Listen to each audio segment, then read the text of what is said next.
What is up? It's J22, JT on the track, and I'm back with another video. And on today's video, I will be getting into 10 things that I wish I had known before I applied to medical school as a first-gen medical student. You wanna talk, and I can be the blackboard, you can be the top, and I can be the ball. Yeah, when the sky comes falling, even when the sun don't.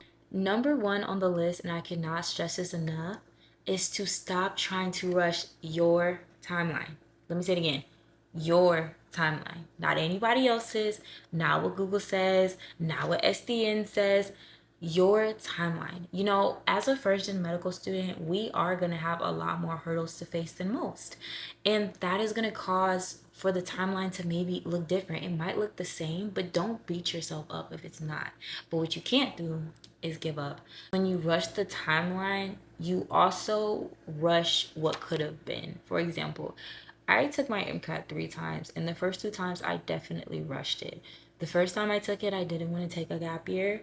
And so I thought, oh, I just got to get this out of my way. Junior year, that's what everybody says. And I had too much going on, y'all. I was working a part-time job, and I was a full student athlete to pay for college. And I just didn't have the time. You know, but I thought I could fit it in. I could not. And that's okay. That is okay. You know, so just don't look to your left or your right and feel like you have to do something that you know in your heart that you're not ready for, because I knew that I wasn't ready for that MCAT. I knew that I needed time, but I was afraid that if I took that time, that everything would fall apart. But we got a long life to live, and an extra year is not going to kill you. An extra 6 months, it actually will help you. So yeah, just don't rush it, okay? Number two, and this may apply to everybody. This might not just be a first-gen thing. Save up that money on. Let me say more proper. Please save up your money. You might think you know how expensive that process is gonna be, but you do not. You can never know. You know, you can never know. Especially when you start to get interviews. A lot of interviews can't, not a lot, but some of the interviews can be in person. So now that's flights, hotels, food, travel, if you have to drive, gas, that you're gonna have to pay for, and it's not coming out of anybody's tab but yours. You know, if you are in a gap year, then you're gonna have to take that time off for work, and if you don't have the PTO and your job does let you take the time off, now you're missing a day of work, and so you're missing out on money. So just please just save up as much as possible. You know, of course there are other things that you're gonna have to pay for, which is gonna be your applications, and that is gonna cost some money. I'm gonna tell you that now, because it's not just applying for the schools the first time. You know, in AMCAS you gotta add it as an extra fee, but also when you go to send in the test scores, you know, from the situational judgment tests, various ones that they want you to take after, I believe, like on the CASPER, I think it's like after the 5th one or maybe the 10th one, don't quote me on the amount, you have to start paying. So it's going to be those little things that are going to add up. So just please save. I would say to really bank around $8,000. That's a lot of money though. So it's going to be hard, but I'm not the best with financial advice. But for me, I just put it on my cards, and it was worth it. It is worth it. So, but if you can, don't be like me. Go ahead and just save it up, baby. Just don't take that trip. Don't take that vacation. I definitely took a couple vacations I shouldn't have took, but that's not here nor there. Okay, okay. Number three is I wish that I had pre-wrote all of my extracurriculars and my meaningful experiences so that I could have given myself time to tailor all of those descriptions to the different application systems that you could potentially use. For me, I used AMCAS, AMCOS, and TIMDAS. I think I used all the ones they got. And all of them have different word counts. They all have different requirements for the stuff that they want to know. In AMCAS and TIMDAS, you both get 3 meaningful experiences, but the lengths are different, y'all. To me, it's not drastic, but it is a bit different. So just those type of things. And then of course, if you do TIMDAS, you can put everything in. But in AMCAS, you have a certain amount. So just having that extra time to think through, like, which ones do I want to put in AMCAS, because I can't put everything in, and then how am I gonna write out the ones that I didn't necessarily put into AMCAS, because that did become an issue as I focused so much on AMCAS that when it came to TIMDAS, I was missing a lot of my accomplishments, and I was missing a lot of my awards because I didn't think about them. So just please think about that and just go ahead and start tailoring to each one. Number 4, stop solely relying on cold emailing and cold calling to get you these opportunities to shadow these doctors. If you are a first gen med student like me, then you don't have anybody to call.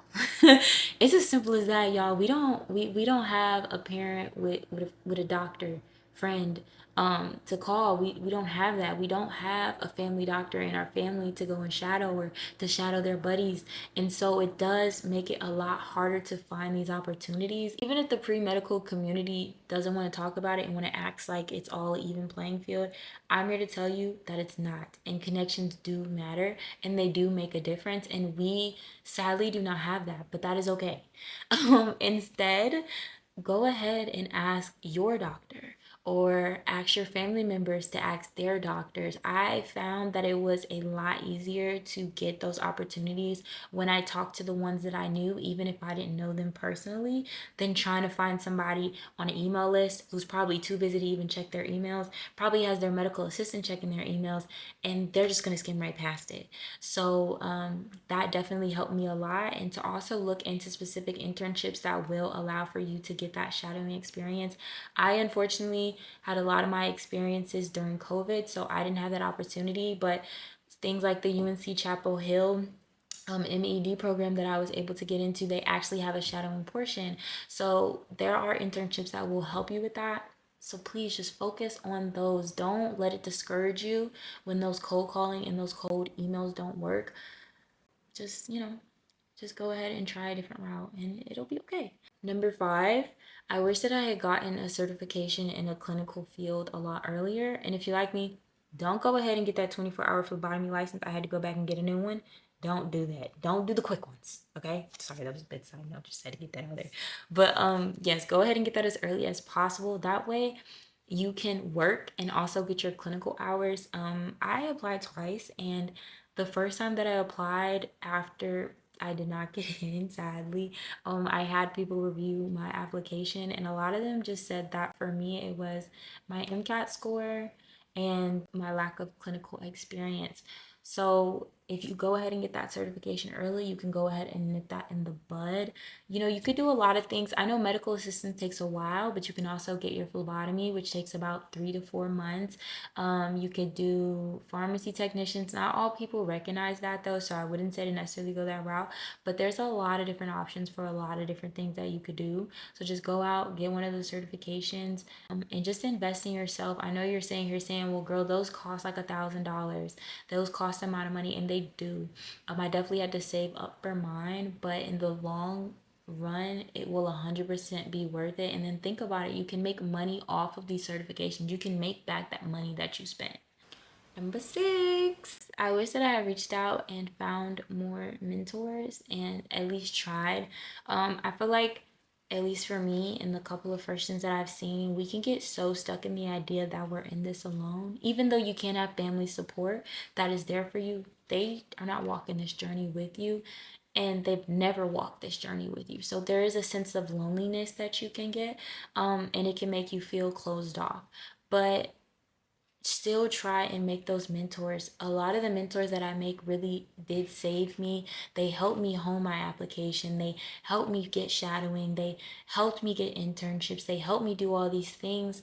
And so they became a different level of support in a different way. So just step outside of your comfort zone and talk to that professor, talk to that guidance counselor, talk to your local doctor, talk to those people. And they don't even necessarily have to be in medicine. There was a lot of opportunities that I was able to get, or a lot of mentorship and a lot of knowledge that I was able to gain from mentors that were not going into my field. So just find people that you connect with that are in a better space than you, and yap, girl, boy. I mean, woman, man, girl, boy, just yap. You just go up there, ask them how their day was. Bake some cookies and bring them a cookie and say, I was thinking about you. I just want to bring you this cookie. It's gonna start a conversation because most of the faculty wants to help. Most people do want to help. You're going to get some closed doors. Everybody isn't going to be open, but the mentors that I have, they're invaluable. And if y'all are watching this video, I thank the Lord for y'all every single day. Number 7, and I know people said this before and you've probably seen it, pre-write them secondaries, okay? And see, this is my problem. I knew that some of those secondaries were going to be different the first time that I applied, so I just didn't do none. Like I was like, I don't want to have to write it twice. I don't want to have to then go back and change it. Write them. Write them. A lot of them will be the same. You will have a couple of differences, but even when you're writing secondaries that you might not see, it is helping you flush out things because a lot of the secondaries are going to ask you a lot of the same questions just in 17 different ways with a little bit of tweaking. So the more that you can practice selling yourself and writing it out, the better that you'll be able to write that on paper, and give them the best version of yourself. Because I'm not going to cap, the first time you write that secondary, it should not be the one that you submit. Okay, it should just not be like it's just go ahead, put it to the side, look at it later, and try again. You know what I'm saying? Go get somebody to look at it, do it again. Okay.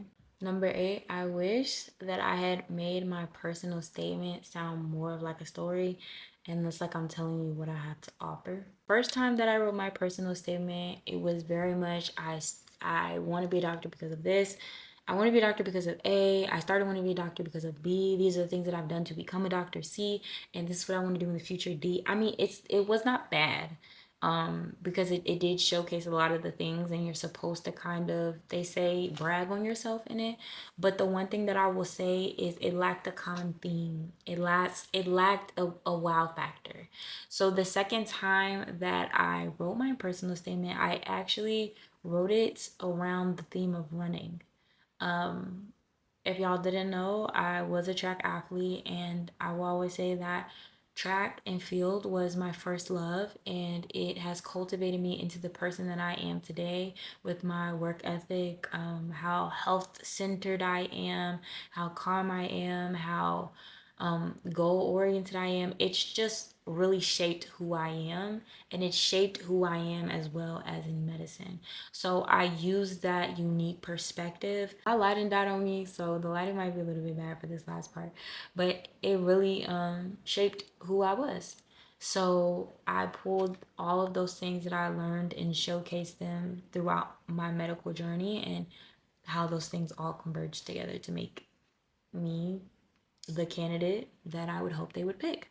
So when you're writing that story, when you're writing your personal statement, please think of it as a story and find what makes you really unique. We all want to be doctors because we want to help people. We all want to be doctors because we have a love for medicine. We all want to be doctors because we've done the work. Those are things that are going to be common. We all want to be doctors because we're hardworking. If you made it to this point, you are hardworking.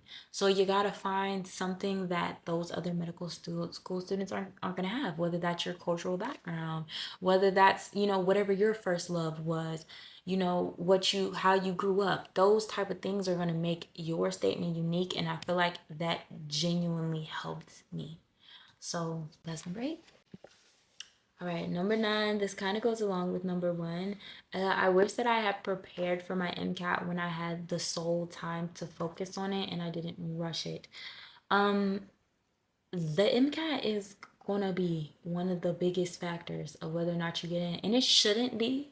It shouldn't be the only factor, but it is a really big factor. So don't try and short side yourself because you're trying to be on a strict timeline.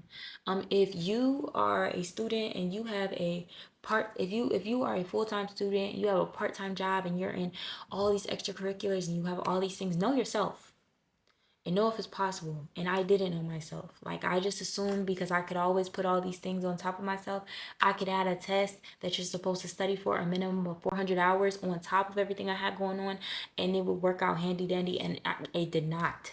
And it did not the second time, because I took my first 2 MCATs while I was still in school. Well, I took my second MCAT like a month after I got out of school, but shouldn't have done that because I had just graduated, and when the stuff that happens right after graduation is a blur, and it takes up so much time. So that definitely impacted that score on the job. But so yes, just please do your MCAT when you have the time, and don't rush it so you can get the best score possible, so you can showcase the best version of you. And so just remember that it's okay to take more time than others. you're still gonna get to the same goal. And you might learn some more things along the way, y'all. My gap year was my second gap year was unexpected, but she was so worth it and she was so needed. She taught me so many things, and she's allowing me to go to the school of my dreams. So, in the grand scheme of things, just take your time so you can go where you really want to go. You can present yourself the way you truly want to present yourself. And last but not least, I wish that I had documented all of my accomplishments a lot better. Y'all just go ahead and get yourselves a Google Sheet. I mean, you could do a Google Doc, but I feel like a Google Sheet helps a lot better. And make, I would say, 6 tabs. That first tab is going to be community service. That second tab is going to be shadowing. That third tab is going to be clinical experience. That fifth tab is going to be jobs and employment. And that I think it's, I don't know if I'm on fifth or sixth, but that next tab is going to be your awards and your accomplishments, and that last tab is going to be your extracurriculars that you did. If you have done research, you can go ahead and make that number 7 and write them out. Write the dates, write the description. If you have any links, if you have any pictures, go ahead and add that all in there. It'll really help when it comes time to writing all down. I don't feel like people really talk about that as much. They just say to do all these different things, but they don't tell you how to catalog it. So just go ahead and make that Google Sheet. It was the easiest way. After the fact, I went ahead and cataloged everything, and that was the beautifulest way to do it.